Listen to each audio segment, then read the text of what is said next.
जय हिंद दोस्तों, लेकर के आ गए एक बहुत ही महत्वपूर्ण वीडियो आपके लिए, जिसमें हम चर्चा करने वाले हैं हिंदी पेडागोजी के महत्वपूर्ण प्रश्नों पर।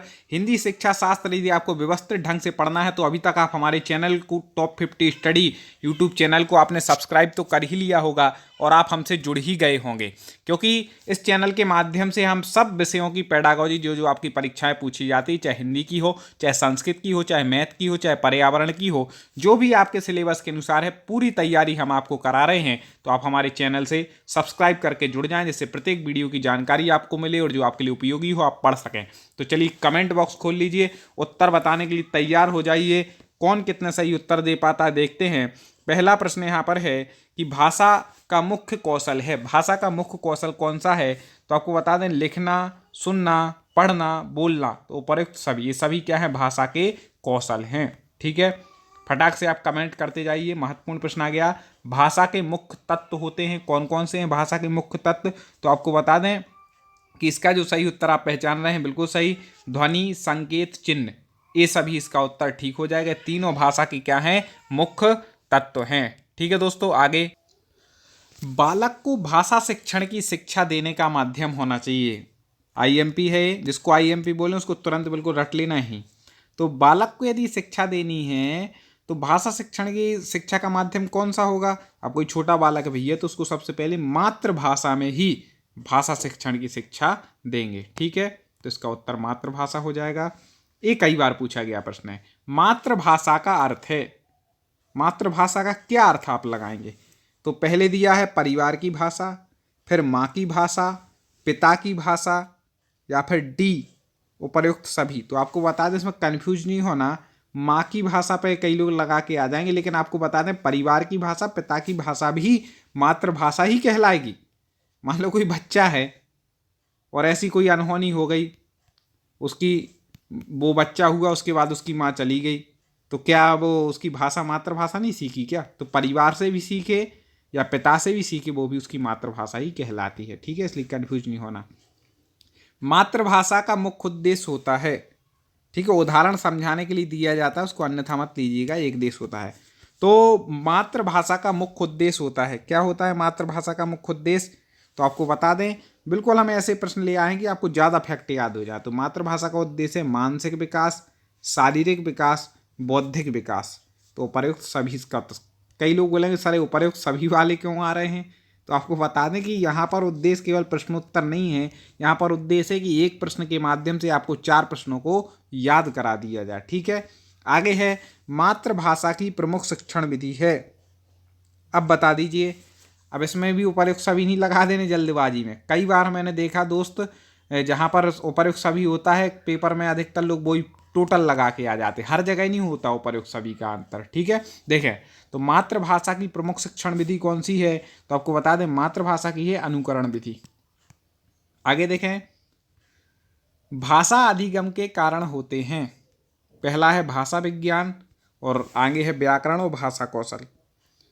तो कौन कौन से हैं? तो आपको बता दें कि भाषा अधिगम के कारण भाषा विज्ञान तो है ही, व्याकरण और भाषा कौशल, तो इसका उपर्युक्त सभी ठीक हो जाएगा। ठीक है दोस्तों, एक और बात, आप प्ले लिस्ट पर जाकर के एक बार जरूर हमारे पूरे वीडियो देखना। हम 150 प्रश्न के भी आपके लिए वीडियो बहुत सारे लेकर के आए हैं, इसमें आपके सभी सब्जेक्टों को जैसा पेपर आता है वैसे ही कवर किया है, आप उनको भी पढ़ें। शिक्षण अधिगम प्रबंधन प्रत्यय के प्रवर्तक हैं, कौन है भैया?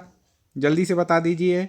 हाँ बिल्कुल सही, आई के डेविस है। कौन है? आई के डेविस। कमेंट बॉक्स में उत्तर देते जाएं, और अभी तक वीडियो को लाइक ना किया हो तुरंत कर दें दोस्तों, आपको केवल लाइक और शेयर करना है, बाकी पढ़ाने तो हम बैठे ही हैं।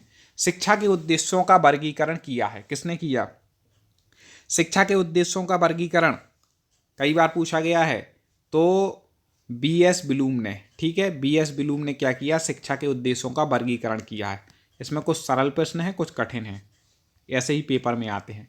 शिक्षा के उद्देश्यों का वर्गीकरण कैसा होता है? शिक्षा के उद्देश्यों का वर्गीकरण आपको बता दें, ज्ञानात्मक होता है, भावात्मक और क्रियात्मक। तो ये सभी उत्तर ठीक हो जाएगा। आगे देखते हैं, सूक्ष्म से स्थूल की ओर शिक्षण सूत्र की पालना किस विधि में स्पष्ट दिखाई देती है? सूक्ष्म से स्थूल की ओर, ये किस विधि में? जल्दी से बता दीजिए। इसमें लोग, मैंने देखा, कंफ्यूज हो जाते हैं। तो आपको बता दें सूक्ष्म से स्थूल की ओर बढ़ते हैं निगमन विधि में, और स्थूल से सूक्ष्म की ओर बढ़ते हैं आगमन विधि में। निगमन विधि में नी से निगमन और नी से नियम, तो निगमन विधि में नियम पहले होता है बाद में उदाहरण होता है, और आगमन विधि में पहले उदाहरण होता है फिर नियम होता है। ठीक है, ऐसे आप याद रखिएगा। प्रयोगशाला में कार्य करते समय विद्यार्थी किस विधि का अनुसरण करता है, ये भी पूछा जाएगा, तो बिल्कुल छांट करके लाएं। तो प्रयोगशाला में विद्यार्थी काम कर रहा है तो किस विधि का अनुसरण करेगा, तो आपको बता दें कि आगमन विधि का, ठीक है, आगमन विधि का उपयोग करेगा। आगे देखें अनुसरण करेगा। प्राथमिक कक्षाओं में विद्यार्थियों के लिए कौन सी विधि आपकी दृष्टि में उत्तम होगी। प्राथमिक कक्षा में यदि आप अध्ययन करा रहे हैं तो विद्यार्थियों के लिए कौन सी दृष्टि इन चार में से उपयुक्त है। हाँ, जल्दी से बता दें। बिल्कुल सही पहचान रहे हैं, आगमन विधि सब में उपयुक्त है, क्योंकि प्राथमिक स्तर पर भैया व्याख्या तो करने नहीं लगेंगे, समस्या समाधान है, बच्चे इतने जानते नहीं वो समस्या रखें, और पहले आप ऐसे नियम पढ़ाएंगे तो कठिन हो जाएगा। तो आगमन विधि ठीक है प्राथमिक स्तर पर। आगे, हिंदी भाषा में स्वरों की संख्या कितनी है। तो आपको बता दें कि हिंदी भाषा में यदि स्वरों की संख्या पूछी ली जाए तो उसके दो उत्तर मिलते हैं अलग अलग बुकों में, कहीं 13 कहीं 11।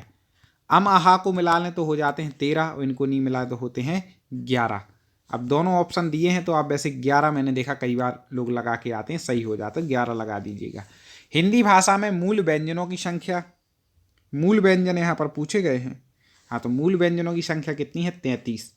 ठीक है, कचट तप का से लेकर के माँ तक स्पर्शी व्यंजन 25, और 4 अंतस्थ या रा ला वा। ठीक है, तो 25 और 4 29, और 4 ऊष्म सा हा, ये 4 ऊष्म, तो कुल मिलाकर के कितने हो जाते हैं दोस्तों, 33। आप हमारे वीडियो देख लीजिएगा जिसमें हमने पढ़ाई है ट्रिक से, शब्दों के उच्चारण भी पढ़ाए हैं, वर्णमाला पूरी व्याकरण पढ़ाई, व्याकरण के बहुत सारे टेस्ट भी लाए हिंदी के, सब आप पढ़ लेंगे परफेक्ट हो जाएगा। आपको तो वैसे यूट्यूब पे टॉप 50 स्टडी सर्च करना है, क्रम से पूरे वीडियो देखते जाएं।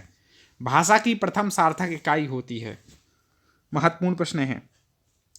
भाषा की प्रथम सार्थक इकाई है शब्द, कौन सी है, शब्द। आगे, हिंदी गद्य साहित्य का मुख्य प्रकार या स्वरूप है। हिंदी गद्य साहित्य का मुख्य प्रकार या स्वरूप कैसा है, तो सर्जनात्मक है, सृजनात्मक है, कई बार टाइपिंग में हो जाता है फॉन्ट के कारण, वर्णनात्मक या भावात्मक।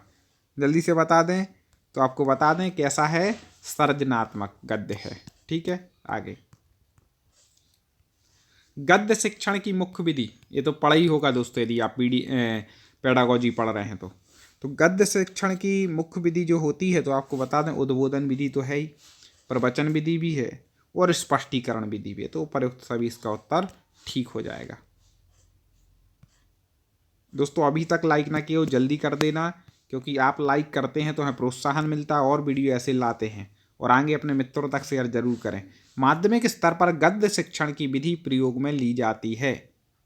ठीक है, माध्यमिक स्तर पर गद्य शिक्षण की कौन सी विधि प्रयोग में ली जाएगी, तो आपको बता दें अर्थबोध विधि तो ली जाती है, प्रवचन विधि भी ली जाती है, स्पष्टीकरण विधि, तो प्रयुक्त सभी इसका उत्तर ठीक हो जाएगा। यहाँ आपको याद कराने से भी है, केवल प्रश्नोत्तर से नहीं। व्याकरण शिक्षण की मुख्य विधि है। दोस्तों अब आपने एक अंदाजा तो लगा ही लिया होगा कि आप पे कितने बने, तो आपको लग रहा है कि अभी हमें क्या पढ़ना है, कितनी तैयारी भी और करनी। व्याकरण शिक्षण की मुख्य विधि कौन सी है, हाँ, तो व्याकरण शिक्षण की सब लोग जानते हैं, वेरी वेरी IMP, आगमन निगमन विधि सबसे ज़्यादा उपयुक्त है। तो दोस्तों ऐसे प्रश्न हम ऐसे वीडियो निरंतर ला रहे हैं, आप जरूर देखिए। 150 प्रश्नों के महाअभ्यास देखिए, उसमें पेडागोजी व्याकरण सब लेते हैं। तो आप हमारे चैनल की प्लेलिस्ट में जाएं और वहाँ पर जो आपको विषय पढ़ना हो उस विषय की आप अपनी तैयारी जरूर करें, और ढेर सारी शुभकामनाएं, आप लोग सफलता प्राप्त करें जिस भी एग्जाम की तैयारी आप कर रहे हैं।